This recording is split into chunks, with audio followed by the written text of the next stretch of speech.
Hello there, right here we got a brand new snapshot guys for the Java edition. This is going to be for 1.19, the wild update. This is number 22W12A. And in it we get some brand new enchantments for your pants, plus new waterlog blocks, as well as a cool chest boat and other 1.19 things. And at the end of the video we'll be looking at some cryptic messages that indicate the warden might actually be a axolotl. In this update, we got the new boats with chest for the Java edition. There is 7 different types, and we also got the mangrove one. Unlike the Bedrock edition, since we got the mangrove blocks in this version, you craft them using a boat and 1 chest. And if you go ahead and place them onto the water, we can go and press E and look into the inventory. Not only does it show our inventory, but it also shows the chest that is on board of the boat. We can't right click the boat to access it, and if we want to access it from the outside, we have to make sure to hold shift and then click, sort of like a horse's inventory. Now if you do break the boat with stuff inside of it, it looks like we actually get the boat back as a full item, and we also get the items. This is different than when we break these boats in Bedrock Edition. It would drop these as 2 pieces similar to a minecart chest. Now I really actually like this, that way we can automate the process of dispensing these boats using dispensers and breaking them down with like a cactus and picking up with hoppers and reuse them. And this was also a request of mine after seeing how they handled them with the Bedrock Edition. But let's see if minecart chests do the same thing. We'll break this guy and it still breaks in 2 pieces. Kind of wish they would make it so they would break in a solid piece as well, so we can easily reuse them in automation. The only reason you might want to have them break into 2 pieces if you want to like use a cart for something else. Maybe find like a chest minecart in a mineshaft and then want to repurpose it. I'm sure they could think of a way where you can get it as a full item one way, and then if you do a different way of destroying it, you can get the 2 different broken pieces, or maybe you can break it down in a crafting grid. What do you guys think about that? Now you can also place these on land. They do only hold 1 entity because the other slot is being taken up by a chest. But like this chicken goes inside, I can't access it now. And in Java Edition, you can't like use a lead on a boat, and if you use a lead on any entity inside, I'll just immediately dismount whatever it's a passenger of. The boat trains aren't a thing in Java Edition. Now one thing we have in Java Edition we don't have in Bedrock Edition is the ability to turn on hitboxes, so we can actually see how big these guys are. Now notice that the chest is kind of considered like a passenger, even though it kind of sticks up and over. The boat itself stays the same size. And this is similar to like the minecart chest. Now both of these guys, when you open up the container, they don't actually open up the visual chest like you would see if you opened up a actual chest. And the boat chest work just like chest carts, where you're able to place things into it with hoppers that are pointing into it, and also if you have power droppers, and it could all be collected using hoppers underneath. Opening up the boat with chests or breaking it will also make piglins mad, just like other chests. Now I actually did a bunch of testing with these boats in the Bedrock Edition, which I'll put into a separate video, so look forward to that. But if you do have any questions about them, ask in the comments and hopefully I will answer them then. We also got the Swift Sneak enchantments back as they weren't in the last snapshot. They come in 3 different enchantment levels, and they changed it so they are no longer placed on boots but are now placed onto leggings. This is amazing, as helmets as well as boots have a lot of enchantments that can only go on them, where the chestplate and leggings don't. So now you don't have to worry about incompatibilities with stuff like Depth Strider, Frostwalker, Soul Speed, and instead you can have the swiftness and those enchantments all on your armor set. Now these leggings, when placed on, let the player sneak at the same speed as walking rather than at a slower pace. This is great for sneaking around the warden, but it's also good for building and bridging very fastly. This also makes it the very first unique hands-only enchantment, as the other enchantments that can be placed on it can also be placed on other things. Now in the previous snapshot we got a lot of the Skulk blocks, but we were missing some of the functionality of the Skulk Shrieker. This is the block that can detect vibrations from the Skulk sensor and will summon in the warden. So my vibrations go to the Skulk sensor, and then from the Skulk sensor they go to the Shrieker. After 3 vibrations have been sent to the Shrieker, then the warden will be able to get summoned from the Shrieker, and it will take a little while, but he'll get summoned in, and then he'll go after whoever's making those vibrations. Poor zombies. GG. Now even without the sensor, the Shrieker still can go off, as the Shrieker can even detect when the player walks on top of it without a sensor nearby.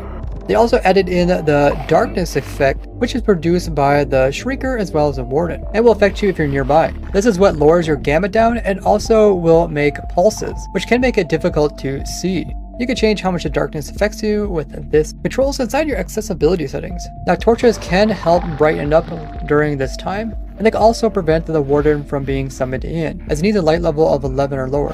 Now the Warden is something that wasn't also in the previous snapshot, and they put it back in again from the experimental ones.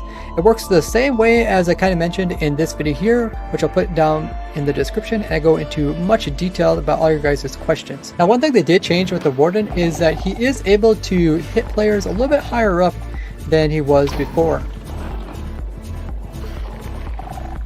They also changed the Warden's animation a little bit. Now in the past, they used to be able to shift through the render distance using F3 keys. They went ahead and decided to remove that. I think people were just accidentally pushing that, and it really didn't help you as much as just going into the menu to change the setting. Now a really big change that came to Java is the ability to waterlog leaves. This acts very similar to the mangrove roots, where the water is completely contained inside. But one big difference is that when you try to push leaves, they just break off and you lose the water with it as well. This also means when explosions happen, they won't destroy the waterlogged stuff. This can actually be pretty useful inside of tree farms, where you might want to have water in some locations, while still making the game think that there is leaves occupying those locations, so more leaves aren't placed there. So now if you grow a tree underneath water, the leaves will automatically be waterlogged. Now with all the cool things that came in the last snapshot, we also got some bugs that snuck in as well. So let's check out all the fixes that they did this week.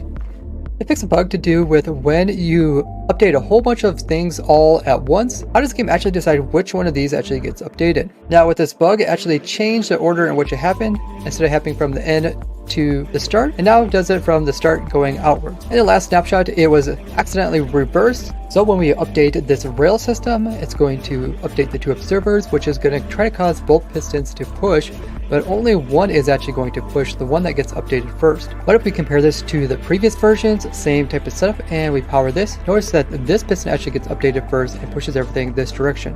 And it doesn't matter how many times we do this, they will always update this way. So with this fix, they now reverted it back to the way it was before, even though it does seem less intuitive that the updates would occur at the very end and then work their way back to the switch which you flipped. You think it would start here and go that way. This is just the way it's always been, and people got used to this.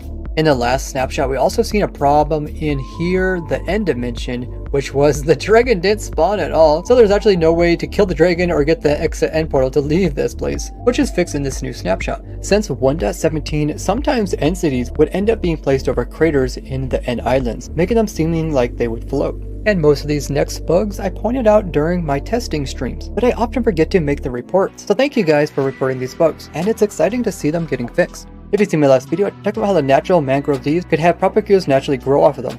Problem was, when the leaves would decay, the propagules would be left floating in the air, which is now resolved. I showed that propagules could be used as a flower source for bees. Problem is, these things can also be waterlogged, and the bees would try to go into the water to get to them, and could end up dying. So now bees are made smarter.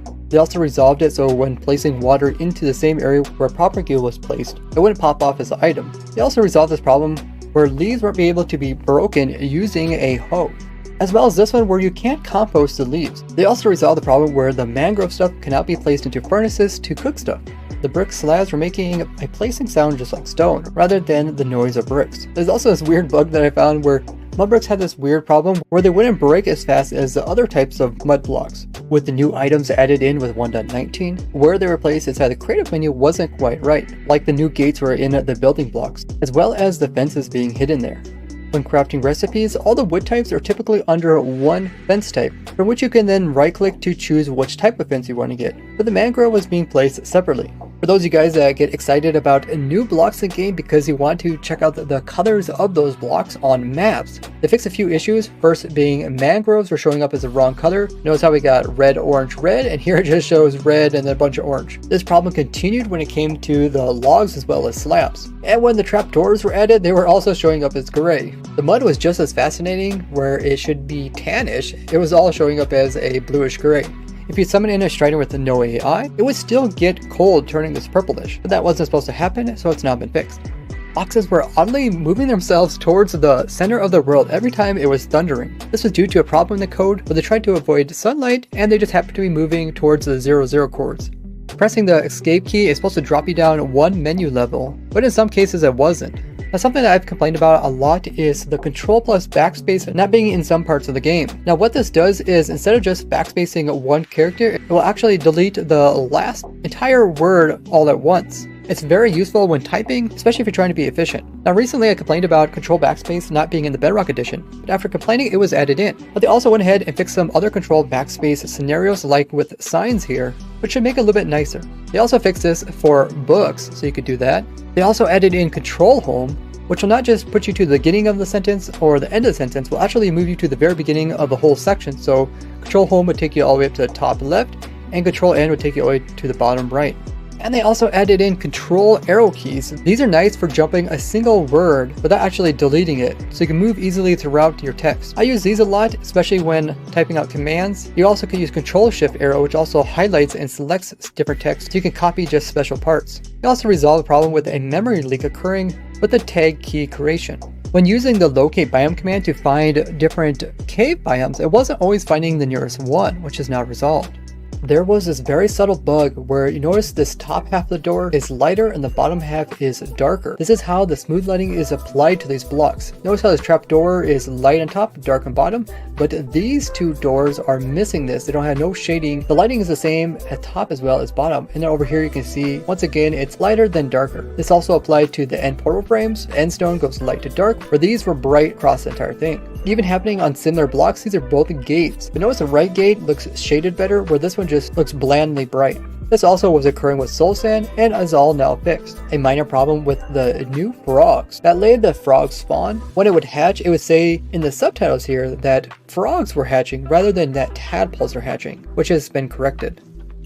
Now Sedges brought to my attention something that happened almost exactly 1 year ago from today, and that is release notes that were put out on the Minecraft launcher. With them, they also came in an encrypted message at the very bottom. When translated, this message said, "The axolotls are not what they seem." This could tie into a message that King B-Dogs, a developer on Minecraft, stated in one of his tweets, saying that the souls of the Warden's chest were incredibly important for its lore. He also said that the Warden was inspired by the monster that he heard at the end of the music disc known as 11. Now we know that the original Warden had more loopy ears, which we actually see in the big huge portal that is in the center of the ancient city. But now the Warden has kind of filler-like antennas. These actually look very similar to the axolotl's gills in real life. And looking at the Warden from the eyes of an Enderman, you can kind of see the resemblance to axolotls. Maybe there's something going on between the Warden and the axolotl. What do you guys think? Now check out this playlist about other 1.19 news, or this playlist about cool tricks which you can do with the new items. Keep in mind I will be streaming more 1.19 this Friday, Saturday, and Sunday at 2 p.m. Eastern. I hope you guys enjoy these videos. If so, leave a like, and I will see you guys in the next one. Bye-bye!